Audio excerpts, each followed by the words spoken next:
Magandang hapon sa inyong lahat. Ito po si Herbert Curia, author, promoter ng Bible Lights Promotions. Kakibat ang ating pananalig sa ating banal na Panginoon Diyos, banal na Panginoon Kristo at gabay ng kaliwanagan ni Banal na Santa Maria, ay ating pong ibinabahagi sa inyo sa linggong ito ang mensahe ng ating banal na Panginoon Diyos. Ang tema ng mensahe ng ating banal na Panginoon Diyos ay sumunod sa Diyos kagaya ng Banal na Santa Maria at Panginoong Jesucristo. Ngayon, babasahin ko po sa inyo ang mga mensahe ito mula po doon sa Bagong Tipan o Mabuting Balita ng paghahari ng ating Banal na Panginoon Diyos sa pamamagitan ng Banal na Panginoong Jesucristo. Ang ayon po dito kay Apostol San Lucas Kabanata 1, talatang 28, 31, 34 at 38. Ito po yung mensahe. Paglapit ng anghel sa kinaroroonan ng dalaga, kanyang binati ito. Matuwa ka, ikaw ay kalugod-lugod sa Diyos. Wika niya, sumayo ang Panginoon, makinig ka. Ikaw ay maglilihi at manganganak ng isang lalaki at siya'y papangalanan mong Jesus. Paano mangyayari ito gayong ako'y dalaga? Tanong ni Maria. Sumagot ang anghel, bababa sa iyo ang Espiritu Santo at liliman ka ng kapangyarihan ng kataas-taasan. Kaya't banal ang ipinanganak mo at tatawaging anak ng Diyos. Sumagot si Maria, ako'y alipin ng Panginoon, mangyari sa akin ang iyong sinabi. At nilisan siya ng anghel. Ipagpatuloy po natin kay Apostol San Juan, Kabanata 6, talatang 38 at 40. Ito pong mensahe. Sapagkat ako'y bumaba mula sa langit, hindi upang ang kalooban ko, kundi ang kalooban ang nagsugo sa akin. Hindi upang gawin ang kalooban ko, kundi ang kalooban ng nagsugo sa akin. At ito ang kanyang kalooban. Huwag kong pabayaan mawala kahit isa sa mga ibinigay niya sa akin, kundi muling buhayin sila sa huling araw, sapagkat ito ang kalooban ng aking Ama. Ang lahat ng makakita at manalig sa anak ay magkakaroon ng buhay na walang hanggan, at sila'y muli kong bubuhayin sa huling araw. At ipagpatuloy po natin sa kay Apostol San Juan pa rin, Kabanata 8, talatang 47. Ito po ang mensahe. Ang mula sa Diyos ay nakikinig ng salita ng Diyos. Ngunit hindi kayo mula sa Diyos, kaya hindi ninyo pinakikinggan ang salita ng Diyos. Ipagpatuloy po natin kay Apostol San Juan, Kabanata 15, talatang 10. Ito po ang mensahe. Kung tinutupad ninyo ang aking mga utos, mananatili kayo sa aking pag-ibig, tulad ng tinupad ko ang utos ng aking Ama, at ako'y nanatili sa kanyang pag-ibig. Papatuloy po natin sa mga taga-Pilipos, Kabanata 2, talatang 5 hanggang 8. Ito po ang mensahe.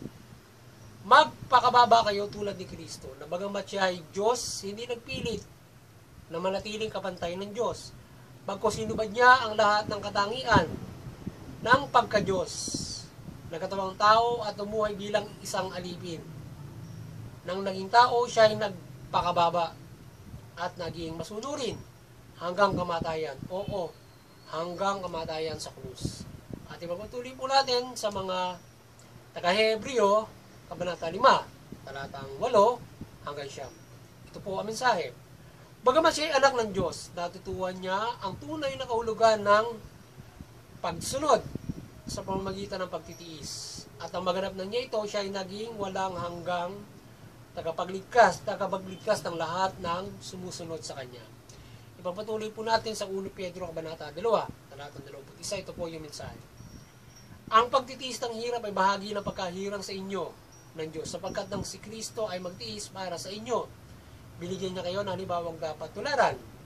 Hindi siya gumawa ng anumang kasalanan o nagsinungaling kailanman.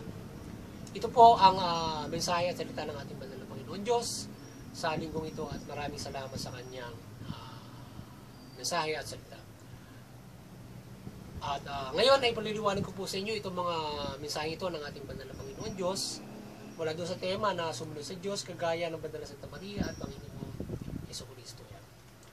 Nais po kong mabatid sa atin ng ating banal na Panginoon Diyos mula Panginoon Jesucristo na gayahin natin ang Banal na Santa Maria, gayon din ang Banal na Panginoon Jesucristo sa pagnanalig sa Kanya o sa pagsunod sa ating banal na Panginoon Diyos at pananalig natin sa Kanya. Sa ginawa ng ating banal na Santa Maria na sakripisyo at gayon din ng ating banal na Panginoong Jesucristo. So, ang Panginoong Jesucristo ay binigyan tayo ng halimbawa na ating dapat tularan kung paano tayo mananampalataya sa ating banal na Panginoon Diyos. Gayon din ang banal na Santa Maria. Ang banal na Santa Maria ay nagsakripisyo, sinakripisyo niya yung kanyang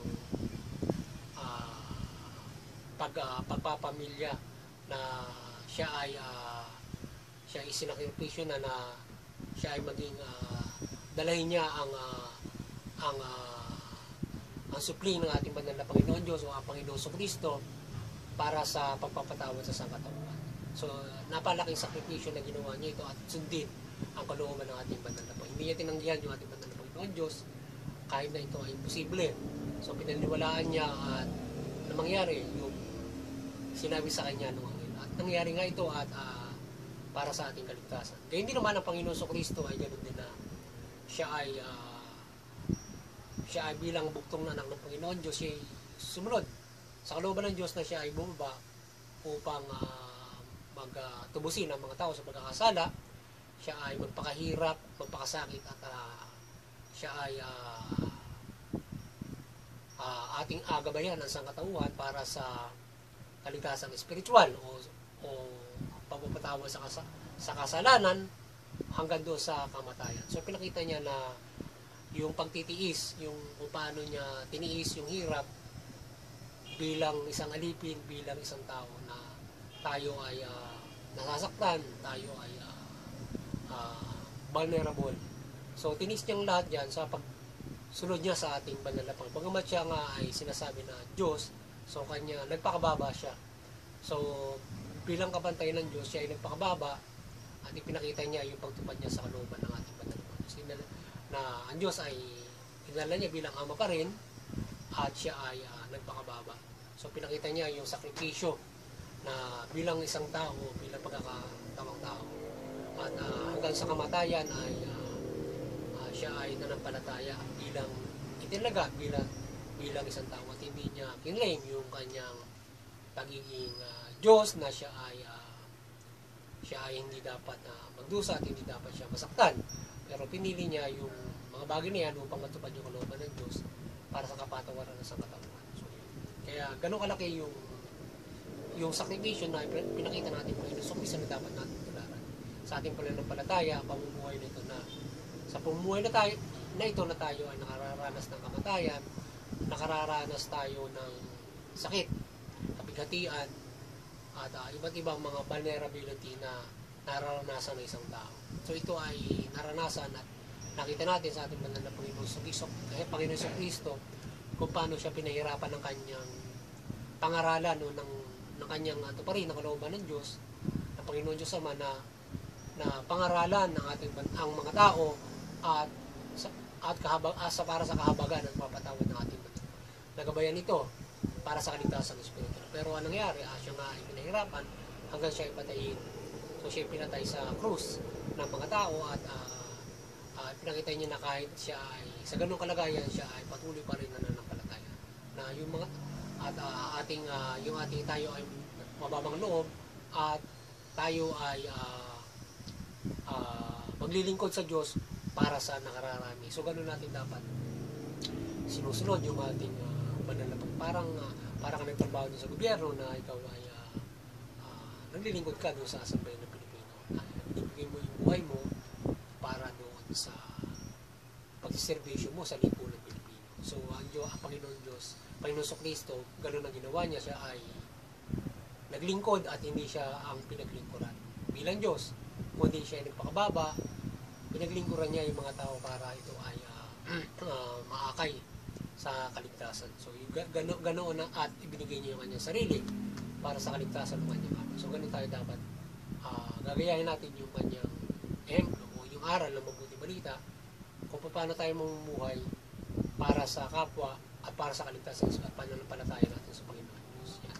Ganun dapat tayo. Yung pag-ugali o yung ating behavior in faith to God. So ganun dapat yung life set of mind natin na tayo ay hindi pang sarili lamang nakapakanan kundi pang kapakanan ng marami.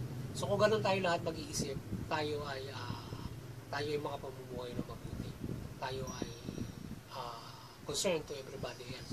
So kung concerned ako sa iyo, kung concerned ka sa akin, concerned na yung lahat, so makapamumuhay tayo ng mabuti. Makapagtutulungan tayo sa isang mabuting pamumuhay. Kung tayo nakakaranas ng kapigatian sa buhay na ito, tayo nagtutulungan. So, diba, maraming naranasan kasi tayo na kapigatian sa buhay, iba't ibang bagay. Nag-fail ka sa pamumuhay mo, bumagsak ka sa exam, binasted ka ng nililigawan mo, mga ganun tipo, financial wreck ka, mga ganun tipo. So iba't ibang mga kapigatian na nagiging nagbubulso doon sa tao sa paggawa ng hindi mabuti. Yan. Tapos yung ating no temper. Yan. So kaya palaging mariin na pinakita ng Panginoon Kristo kung paano tayo dapat magtiis, magsakripisyo para maging mahaba yung ating temperamento. Dahil mababa yung ating temperamento, diyan tayo mula nagkakaroon ng isa sa mga mabigat na nagbubuso sa atin para tayo ay magkasala. Pero hindi lamang yun.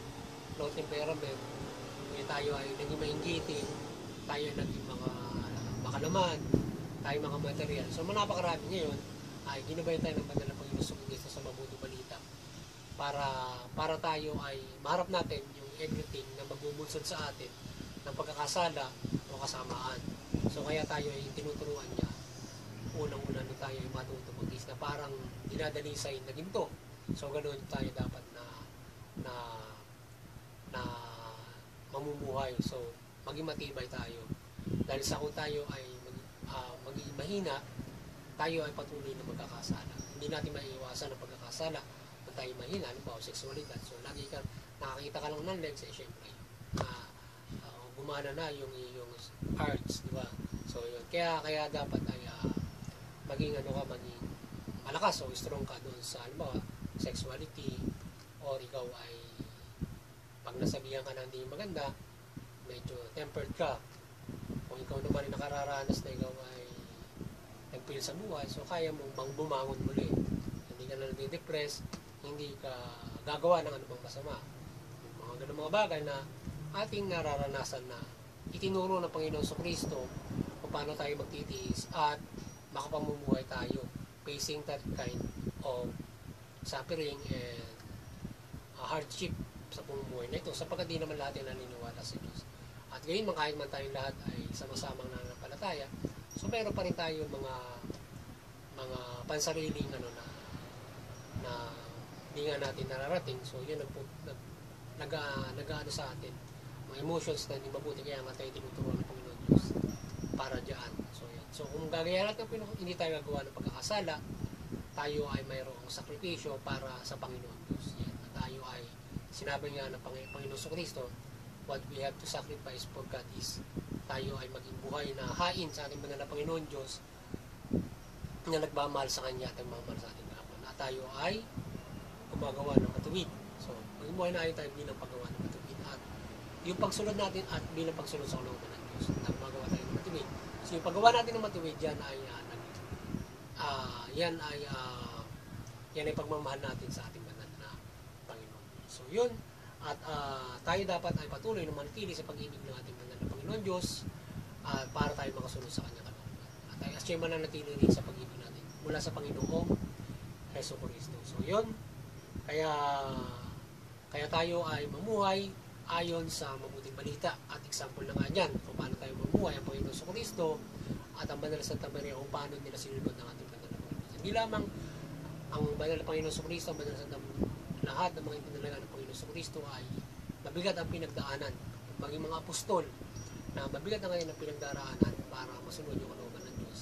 Kaya sila gayahin natin upang maging ehemplo natin sila para matawid natin itong pamumuhay na ipinagkaloob sa atin. At kung tayo naman ay talagang magkakaisa, tayo mapumuhay na magaan. So, light na lang yung magaan na lamang yung ibang mga ating ilang discrepancies kung tayo ay buklod sa pananampalataya sa Diyos. So, yun.